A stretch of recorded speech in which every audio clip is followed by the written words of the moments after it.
coba membuat kesepakatan kelas ya. Ada yang tahu apa itu kesepakatan kelas? Peraturan kelas. Peraturan kelas. Ada lagi yang bisa menjelaskan apa itu? Kesepakatan kelas. Kesepakatan kelas itu apa tadi? Peraturan kelas. Ya, saya tambahkan ya. Kesepakatan kelas itu sama saja dengan kita itu buat suatu aturan tapi yang disepakati bersama. Harus kita taati bersama ya. Karena apa? Kalau kelas kita itu punya kesepakatan, kita taati bersama, kita akan menjalani kegiatan belajar dengan baik.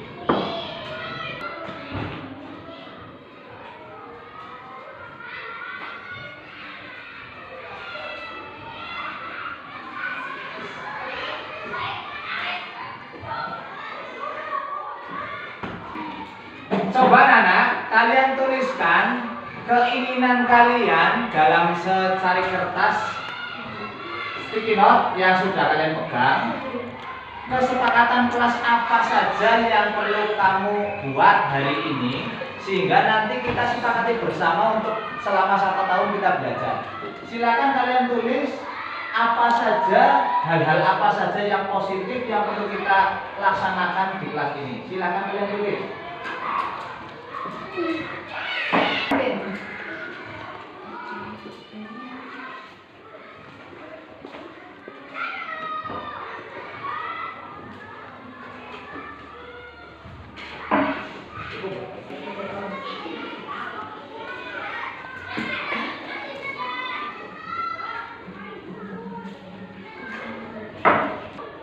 Baik, sudahkah kalian menulis? Apa yang sudah? Baik, sekarang Pak Guru minta satu-satu kalian menempelkan apa yang sudah kalian inginkan untuk menjadikan kesepakatan kelas selama kita belajar di kelas ini selama 1 tahun. Baik ya, Pak Guru coba dari sebelah selatan yuk, maju ke depan.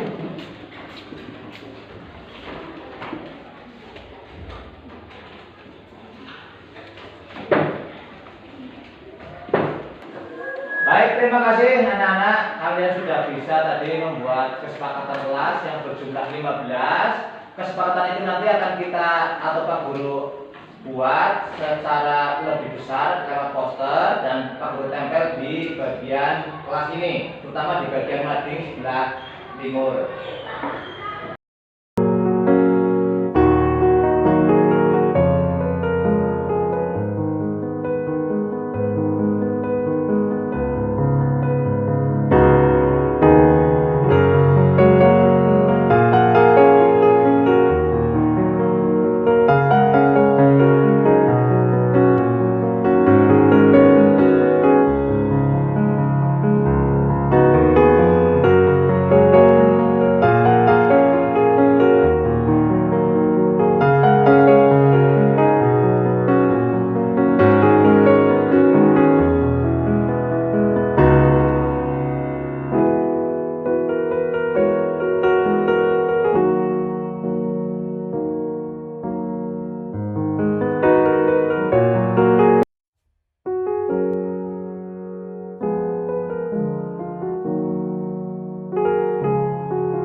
Maaf Pak Guru, PR matematika saya belum dikerjakan sama sekali.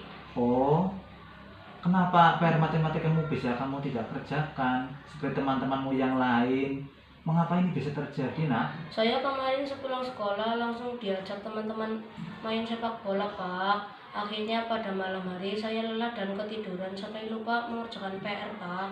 Oh, baik nak. Semua orang pasti pernah melakukan kesalahan yang sama.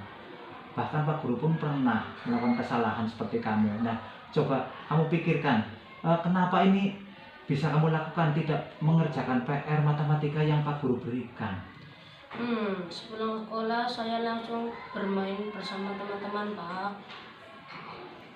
Oh, berarti menurutmu bermain sepak bola sepulang sekolah sampai sore hari itu benar? Tidak, Pak. Saya seharusnya tidak demikian. Selepas bermain bola sampai sore, sepulang sekolah saya harus istirahat sebentar dan mengecek apakah ada tugas dari sekolahan. Keteledoran saya ini membuat saya tidak mengerjakan PR, Pak. Oh iya, Pak Guru maklum. Pak Guru juga pernah mengalami masalah yang sama seperti itu kok. Memang bermain bola itu rasanya sangat senang, apalagi bersama teman-teman. Nah sekarang Pak Guru ingin tahu, alasan yang membuatmu seperti itu, pulang sekolah langsung bermain sepak bola sampai sore hari dan lupa tidak mengecek PR itu apa, Mas? Sepulang sekolah, teman-teman saya sudah mengajak saya, Pak, bahkan menunggui saya dan meminta segera untuk bermain bola sampai saya tidak sempat untuk makan siang, Pak. Oh, sekarang kamu sudah sadar? Akankah seperti ini akan kamu lakukan setiap pulang sekolah? Sudah, Pak. Sekarang saya sadar. Saya minta maaf ya, Pak. Seharusnya saya pulang sekolah tidak langsung bermain. Baik, Pak Guru paham perasaan kamu, Arda. Tapi perlu kamu ingat bahwa fokus akan pembelajaran yang Pak Guru berikan di sekolah, akan tugas PR yang Pak Guru berikan, itu juga perlu kamu sadari. Kalau kamu melalaikan tugas yang Pak Guru berikan, lalu kamu juga akan menerima efek yang akan kamu dapatkan. Nah, sekarang apa yang akan kamu lakukan untuk memperbaiki kesalahan kamu, nak? Saya akan mencoba lebih fokus memeriksa tugas PR yang Pak Guru berikan dan bermain bola setelah mengerjakan tugas yang Pak Guru telah berikan. Baik, semoga kamu dapat mendapatkan hikmah dari peristiwa ini ya nak, dan belajar dari kesalahan yang pernah kamu lakukan. Ya, Pak, terima kasih. Warahmatullahi wabarakatuh. Nama saya Arda, saya siswa kelas 6. Perasaan saya setelah mendapatkan bimbingan dari Pak Guru adalah saya merasa nyaman. Saya disadarkan akan sikap saya yang salah dan saya yakin bahwa segala kesalahan yang saya perbuat pasti ada pemecahannya. Mudah-mudahan saya bisa berbuat lebih baik ke depannya. Pak. Waalaikumsalam, Mbak Sahro. Mbak Sahro, kemarin waktu Bapak Ibu Guru sedang rapat, Bapak Ibu Guru mendapatkan laporan, katanya kamu pergi meninggalkan kelas. Apakah itu benar? Iya, Pak. Lalu kamu pergi kemana saat Bapak Ibu Guru pergi rapat di kantor? Saya cuma pergi ke warung sebelah sekolah kok, Pak. Baik, setiap orang pasti pernah melakukan kesalahan. Coba kamu pikirkan, pergi ke warung saat Bapak Ibu Guru sedang rapat dan ada tugas dari Pak Guru, manfaatnya apa? Tidak ada, Pak. Lalu meninggalkan kelas saat Pak Guru memberikan tugas, yang kamu lakukan itu benar atau salah? Salah, Pak. Saya sudah melanggar aturan dan membuat Pak Guru jadi cemas dan juga sengaja berbuat seenaknya. Oke, kenapa kamu meninggalkan kelas saat ada tugas dari Pak Guru? Kemarin saya bosan di kelas dan perut saya lapar, Pak. Maka dari itu saya meninggalkan kelas dan tugas dari Pak Guru. Oh, sekarang kamu sudah sadar atau belum? Apakah kamu masih akan mengulanginya lagi, nak? Sudah, Pak. Saya minta maaf. Saya tidak akan mengulangi lagi. Baik, untuk kedepannya Bapak dan Ibu Guru yang sedang rapat, apabila ada tugas ya yang diberikan oleh Bapak Ibu Guru ditinggalkan, lalu kamu itu sebaiknya itu untuk memperbaiki kesalahan ini harus bagaimana? Saya akan mengerjakan tugas yang diberikan Pak Guru dan tidak meninggalkan kelas tanpa izin dari Pak Guru. Oke, baik. Semoga kamu dapat mendapatkan pelajaran bermakna ya dari peristiwa ini dan belajar dari kesalahan yang sudah kamu lakukan. Iya Pak, terima kasih.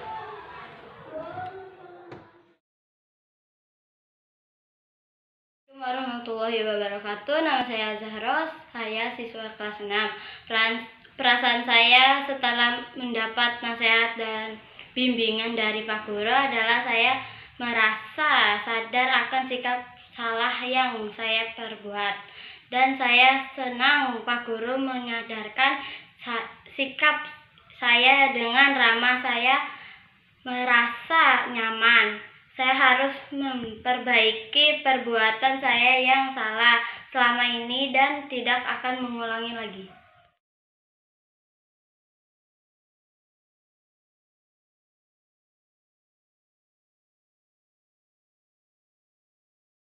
Pertama, karena dengan limpahan rahmat dan karunia kita dapat berkumpul pada hari ini dalam acara penerapan budaya positif, khususnya diseminasi tentang pemahaman dan penerapan pengalaman budaya positif oleh saya sendiri, yang Sumartono, salah perguruan angkat 11 Kabupaten Banyumas. Mudah-mudahan pada diseminasi hari ini dapat berjalan dengan lancar. Marilah kita buka acara ini dengan membaca awal basmalah bersama-sama. Bismillahirrahmanirrahim. Baik, Bapak Ibu yang saya hormati, pada hari ini saya sendiri akan sedikit berbagi ilmu. Sekali lagi saya bukan menggurui Bapak Ibu semua, lebih tepatnya saya ingin berbagi saja sedikit pengetahuan yang saya peroleh dari kegiatan CGP tentang budaya positif. Budaya positif itu sendiri itu digali dari nilai-nilai kebajikan. Nilai kebajikan yang ada di dunia ini banyak sekali. Namun hanya kita kadang-kadang dalam prakteknya penanganan budaya positif ataupun budaya positif ini kita itu cenderungnya itu kurang membiasakan, sehingga anak atau siswa yang kita didik terkesan itu kita beri aturan supaya disiplin, supaya mereka itu nurut dengan apa yang kita perintahkan, itu kita perbanyak aturan, sehingga paradigma lama ini harus kita rubah. Kita di sini dituntut atau dibiasakan untuk bisa menumbuhkan disiplin anak secara intrinsik. Sekali lagi, menumbuhkan disiplin anak secara intrinsik. Mereka itu ingin, atau mereka siswa itu kepingin disiplin, kepingin sesuai dengan apa yang kita kehendaki, itu bukan karena kita paksa, tapi karena adanya kesadaran dari dalam dirinya. Bapak Ibu yang saya hormati,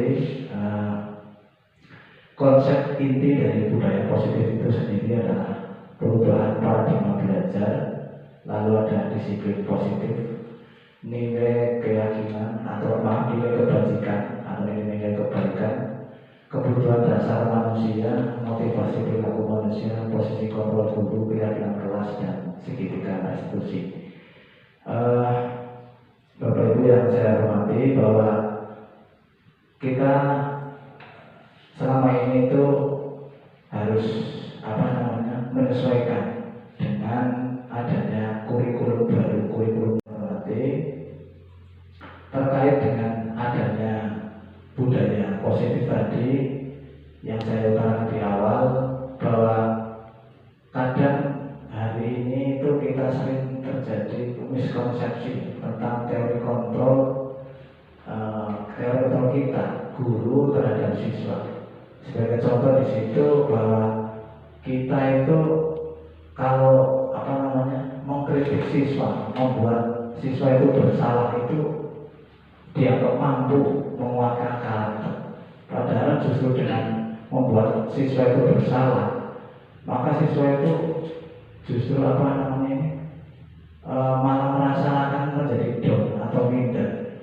Dan juga di sini kaitannya dengan ilusi bahwa orang dewasa itu berhak memaksa. Ini juga paradigma lama yang terjadinya salah penafsiran, salah konsepsi.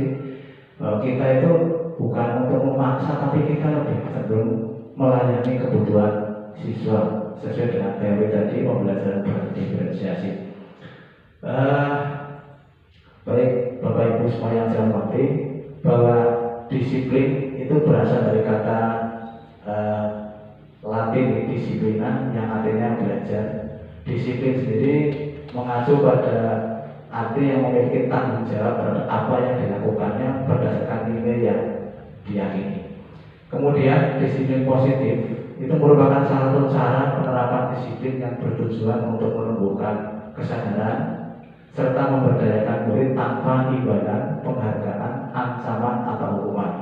Di situ sudah saya singgung tadi bahwa menumbuhkan disiplin positif itu adalah sekali lagi intrinsik dari dalam, bukan karena adanya ancaman dari kita atau paksaan dari kita, ataupun karena adanya hukuman yang mengintai siswa tersebut.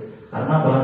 Kalau kita yakini kalau mereka murid itu tidak sadar secara pribadi dari dalam dirinya, murid itu akan cenderung disiplin, akan cenderung mau menurut kepada aturan itu kalau ada ancaman, kalau ada hukuman yang kita terapkan. Padahal sebenarnya kebajikan atau kebaikan-kebaikan itu ditumbuhkan bukan karena itu, tapi karena memang kebutuhan.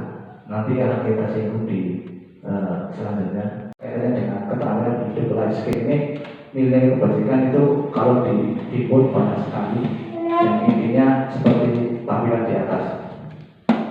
Kemudian kaitannya dengan kebutuhan dasar manusia. Nah, ini kebutuhan dasar manusia ini sebenarnya banyak sekali. Terkait dengan kebutuhan dasar ini, kadang-kadang siswa itu melanggar aturan atau siswa terlibat kasus itu karena memang adanya kebutuhan dasar mereka yang tidak terpenuhi.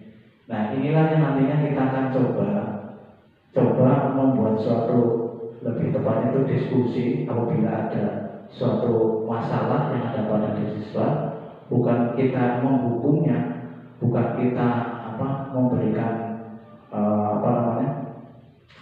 kita memberikan aturan-aturan yang tegas sehingga siswa tertekan, tapi kita coba menggali bagaimana siswa itu nantinya akan bisa keluar dari masalah tanpa siswa itu sendiri itu merasa terancam, atau tanpa siswa itu sendiri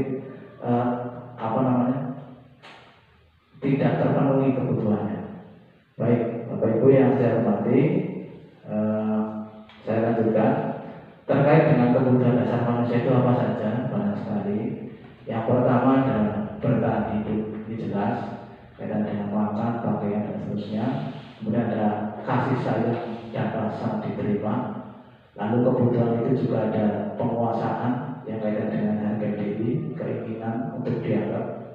Lalu ada kebutuhan untuk memimpin, itu termasuk kebutuhan penguasaan. Lalu ada kebutuhan kebebasan, kaitannya dengan ini memiliki pilihan atau mampu mengendalikan arah dirinya, dan kebutuhan tentang kesenangan, ini bisa humor, bermain dan sebagainya. Ini kebutuhan dasar manusia yang juga ada pada diri anak. Nah, terkait dengan kita motivasi perilaku manusia. Nah, sekali lagi untuk menerapkan kebajikan yang ada pada profil pelajar Pancasila maupun kebajikan secara universal tadi yang banyak saya singgung, itu sekali lagi kita itu lebih nanti menumbuhkannya itu secara intrinsik dari dalam dirinya. Walaupun motivasi atau merubah perilaku itu juga bisa secara ekstrinsik, tapi kita lebih kepada bagaimana caranya supaya anak itu sadar diri sehingga dia tidak merasa tertekan, dia tidak merasa seperti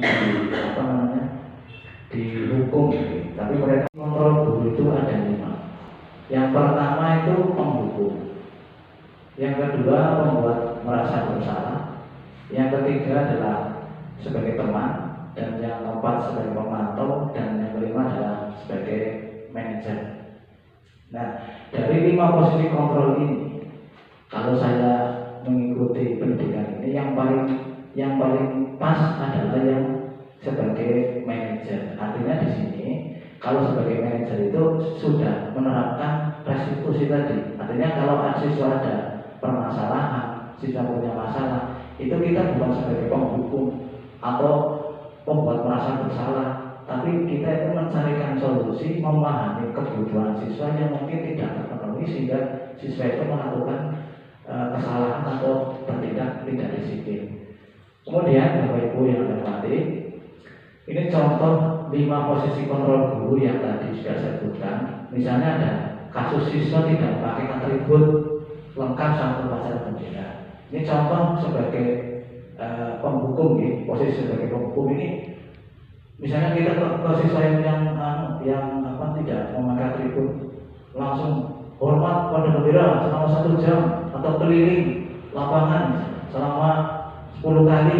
Nah ini siswa itu langsung tanpa adanya berbuat salah, tanpa adanya diskusi dengan kita, langsung kita eksekusi, kita beri hukuman. Nah kita itu kepingin kilat merubah sikap siswa, tapi kilat, jadi tidak berjenjang. Nah inilah yang paradigma lama yang harus kita kita rubah. Nah kaitannya dengan membuat merasa bersalah, contohnya seperti itu. Jadi berapa kali ibu bapak harus memberitahu kamu selalu saja mengecewakan ibu dan bapak. Nah ini, jadi apalagi ini dilakukan di depan siswa, di depan semua siswa. Nah ini anak itu akan juga punya rasa bersalahnya luar biasa. Ya, ini yang harus kita hindari. Kemudian kaitannya misalnya sebagai teman, sebagai teman. Nah ini lebih halus lagi. Contohnya misalnya tadi siswa yang tidak memakai atribut, misalnya kita menggunakan kalimat seperti ini. Ayo dong ikuti aturan sekolah, tolong bantu ibu dan bapak, lain kali jangan sampai berbuat seperti ini lagi ya. Nah ini lebih halus ketimbang yang tadi, ketimbang yang penghukum maupun pembuat merasa bersalah. Atau tadi ini kaitannya dengan pemantau. Nah pemantau ini misalnya kita berbicara seperti ini kepada siswa yang melanggar. Kamu sudah melanggar peraturan sekolah. Kamu tahu kan konsekuensinya? Setelah upacara kamu beri atribut ke koperasi dan jangan diulang lagi. Berarti ini lebih kepada siswa itu diberitahu dampak atau akibat yang ditimbulkan kalau melanggar. Nah ini juga banyak sekali kasus yang menimpa oleh siswa maupun murid-murid kita. Dalam hal ini kita condong itu untuk diajak melakukan segitiga restitusi. Apa itu segitiga restitusi? Itu dialog yang dijalankan oleh guru kepada siswanya mestinya yang berkasus tadi, agar dapat menghasilkan murid yang mandiri dan bertanggung jawab. Artinya tadi di sini punya kesadaran intrinsik, sekali lagi bukan dia patuh karena aturan yang banyak, tapi lebih kepada oh ya saya disadarkan saya harus seperti ini, saya harus seperti ini. Nah ini ada 3 langkah. Yang pertama adalah validasi tindakan yang salah, kemudian menanyakan keyakinan, dan menstabilkan identitas. Ini tidak boleh diulang balik, jadi harus harus urut, karena kalau terbalik nanti bisa beda lagi hasilnya. Kaitannya dengan menstabilkan identitas. Ini misalnya ya, kita menggunakan kata-kata ini, kata-kata apa yang cenderung menstabilkan identitas. Kita misalnya ada murid yang berbuat kasus, kita sebagai guru mengucapkan misalnya kata-kata berbuat salah itu wajar. Saya juga pernah berbuat salah, tapi bla bla bla bla bla seperti itu. Atau juga misalnya Bapak Ibu juga pernah melakukan seperti itu.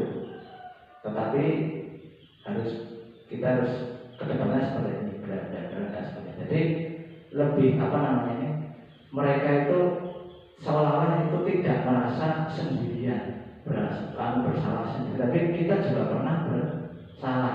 Kita pernah bersalah dan kita jangan sampai membuat anak itu seolah-olah kamu itu yang paling bersalah, tidak. Tapi saya dan kamu pun sama. Kemudian validasi tindakan yang salah, sebagai contoh kalimat yang diucapkan misalnya seorang guru kepada siswa yang tadi berkasus misalnya, kamu pasti punya alasan mengapa melakukan hal itu.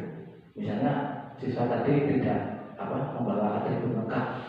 Nah, guru menanyakan dengan kalimat seperti ini adalah satu contoh bentuk validasi tindakan yang salah kepada siswa itu.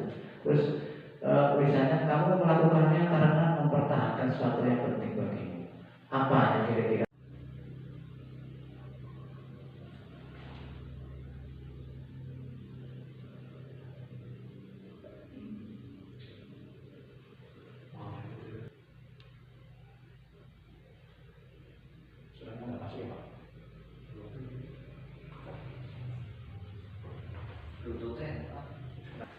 Semua orang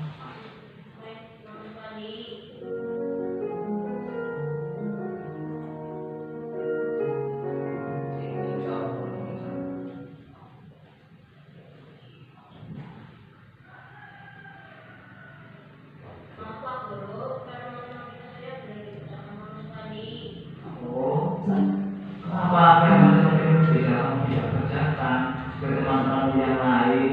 Mengapa ini bisa terjadi, nak? Saya kemarin sepulang sekolah langsung diajak teman-teman main sepak bola, Pak. Akhirnya pada malam hari saya lelah dan ketiduran sampai lupa mengerjakan PR, Pak. Oh, baik, nak. Semua orang pasti pernah melakukan kesalahan yang sama. Bahkan Pak Guru pernah melakukan kesalahan seperti kamu. Nah, coba kamu pikirkan, kenapa ini bisa kamu lakukan tidak mengerjakan PR matematika yang Pak Guru berikan? Sebelum sekolah saya langsung bermain bersama teman-teman, Pak. Oh, berarti menurutmu bermain sepak bola sepulang sekolah sampai sore hari itu benar? Tidak, Pak. Saya seharusnya tidak demikian. Selepas bermain bola sampai sore, sepulang sekolah saya harus istirahat sebentar dan mengecek apakah ada tugas dari sekolahan. Keterbatasan saya ini membuat saya tidak mengerjakan PR, Pak. Oh iya, Pak Guru maklum. Pak Guru juga pernah mengalami masalah yang sama seperti itu kok. Memang bermain bola itu rasanya sangat senang, apalagi bersama teman-teman. Nah sekarang Pak Guru ingin tahu alasan yang membuatmu seperti itu, pulang sekolah langsung bermain sepak bola sampai sore hari dan lupa tidak mengecek PR itu apa, Mas? Pulang sekolah teman-teman saya sudah mengajak saya, Pak, bahkan menunggu saya dan meminta segera untuk bermain bola sampai saya tidak sempat untuk makan siang, Pak. Oh, sekarang kamu sudah sadar akankah seperti ini akan kamu lakukan setiap pulang sekolah? Sudah, Pak. Sekarang saya sadar. Saya minta maaf ya, Pak.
kesepakatan kelas yang kita buat sekali lagi itu tidak satu pihak tapi melibatkan siswa, sehingga siswa tadi bisa menuliskan keinginannya, kebutuhannya apa.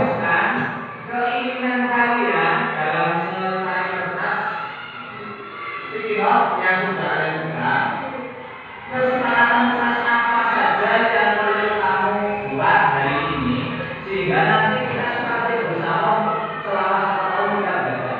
Silakan kalian tulis apa saja, hal-hal apa saja yang positif yang perlu kita laksanakan di kelas ini. Silakan kalian tulis.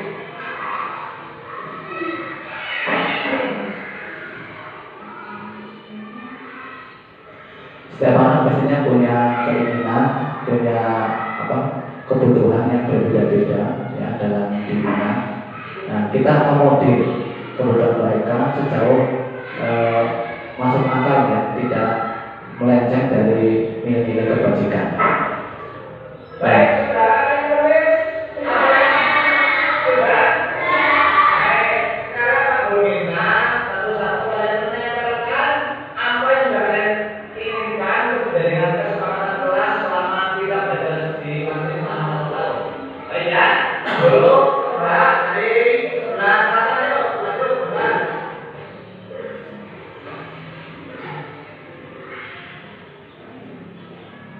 Nah, setelah siswa itu membuat suatu kesepakatan kelas yang ditulis pada sari kertas, kita tempelkan di dalam satu plano atau di bawah tulis saja ya bisa. Dan nanti kita kumpulkan dan kita sebagai guru dan tentunya siswa nanti bersepakat dulu apakah ini patut atau layak dijadikan kesepakatan kelas, dan nantinya setelah mereka setuju ya kita setuju bersama, kemudian kesepakatan kelas itu dibuat poster dan kita tempel di kelas sebagai pengingat. Baik, terima kasih anak-anak, kalian sudah bisa tadi membuat kesepakatan kelas yang berjumlah 15. Kesepakatan itu nanti akan kita lakukan dulu buat secara besar, secara poster dan perlu tempel di bagian kelas ini. Disiplin positif itu hendaknya guru sekali lagi memiliki standar kepribadian, di mana kita sebagai guru itu harus punya jiwa profesional dan sosial yang baik, di mana guru itu mampu merefleksi dirinya dan juga memposisikan sebagai posisi kontrol yang tepat saat siswa itu mempunyai masalah atau kasus. Guru itu sendiri sejatinya itu sebagai amok yang menuntun murid-muridnya menjadi insan yang mandiri secara intrinsik ya, membangun siswanya untuk bersadar ya, atau untuk tanggung jawab secara dirinya tapi tanpa paksaan. Demikian apa yang dapat saya sampaikan, kurang lebihnya mohon maaf. Assalamualaikum warahmatullahi wabarakatuh. Berkenan untuk memberikan mungkin tanggapan Bapak Ibu, Bapak dari Bapak sekolah atau yang lain. Terima kasih. Langsung saja, tadi ada istilah hukuman, ada istilah restitusi.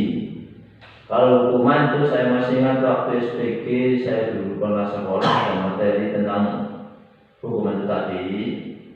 Hukuman kan timbul akibat atau sebagai akibat dari adanya kesalahan ya disalahkan yang dilakukan oleh siswa, maka dihukum. Dan memang dulu itu memang ya istilahnya masih hukuman, hanya di sana ada hukuman positif itu seperti itu. Diharapkan hukuman yang bersifat positif. Nah, yang saya tanyakan bedanya antara hukuman positif dan restitusi tersebut, Pak. Nanti sebelum kita bicara tentang restitusi tadi. Terima kasih. Kaitannya hukuman yang sifatnya positif mungkin bisa dicontohkan dulu Pak dari Bapak tadi. Misalnya kan berarti kalau ada hukum tadi Bapak menyebut istilah hukuman positif, ada juga hukuman negatif. Mungkin memberi contoh dulu Pak yang hukuman positif dan negatif. Terima kasih. Hukuman yang negatif misalnya anak tidak mengerjakan PR, disuruh nanti mengunjungi halaman sekolah 10 kali itu misalnya, itu merupakan hukuman bersifat negatif atau kurang mendidik. Kayak tadi saya jelaskan hukuman yang bersifat mendidik atau positif tersebut. Dan hukuman yang positif itu tadi yang betul-betul dilakukan anak dilaksanakan tapi dengan penuh kesadaran. Misalnya tadi sampai sekolah, misalnya langsung ngatur pada Pak Guru atau Bu Guru, Pak Guru maaf tadi saya tidak sempat mengerjakan PR itu misalnya, terus diberikan, oh ya silakan saya mengerjakan dulu, silakan beri waktu sebentar misalnya, itu bisa. Terima kasih.